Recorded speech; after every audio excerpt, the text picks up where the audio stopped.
pong mapagpalang umaga mga kasama. Magandang buhay sa ating lahat at masaganang buhay. So ito pong ating kinukunan ngayon ay atin pong tinaniman noong September 23. Oyster white po ito, no. So ang pagkakaiba lang po dito natin, ito po ay hindi naluto na fruiting bag, ano. Yan, makikita ninyo yan. May nakalagay po diyan. So titingnan po natin yung development ng amag ngayon is, so ang amag po natin ngayon ay nandyan lang po sa ibabaw, no. So ayun, doon lang po siya sa gilid ng buto ng sorghum natin. Ayan. Dito naman po tayo sa isang fruiting bag, ano. Parehas ng date na tinanim, parehas ng variety. Ito naman po ay ating niluto, ano. Ayan. Tiningnan po natin yung pagkakaiba ng dalawa, kung ano ang nagiging result, ano. So nakikita po natin dito is yung amag po natin ay nakababa na, no. Mahaba na yung kanyang ginapang. Ayan, no. O yan. Ganyan na po kahaba yung ginapang niya sa ilang araw pa lang na nakatanim sa ating fruiting bag na steam na niluto po natin, ano. Yan. So ganyan po yung tinakbo ng amag natin. Ayan. Nakikita po natin ng maganda yan.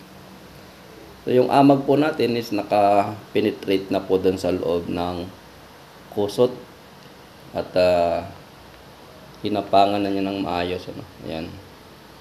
So yan po yung pagkakaiba ng ating cook at saka itong hindi po natin niluto. Ayan.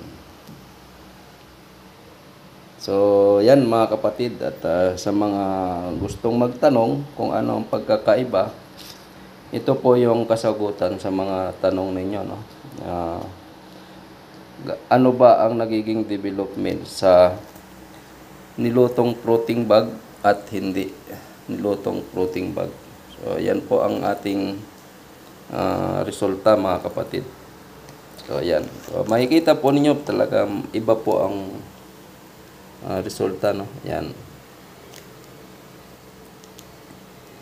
Malaki po yung pagkakaiba sa hindi naluto, dahil ito pong ating hindi naluto na fruiting bag is marami po siyang mga bakterya.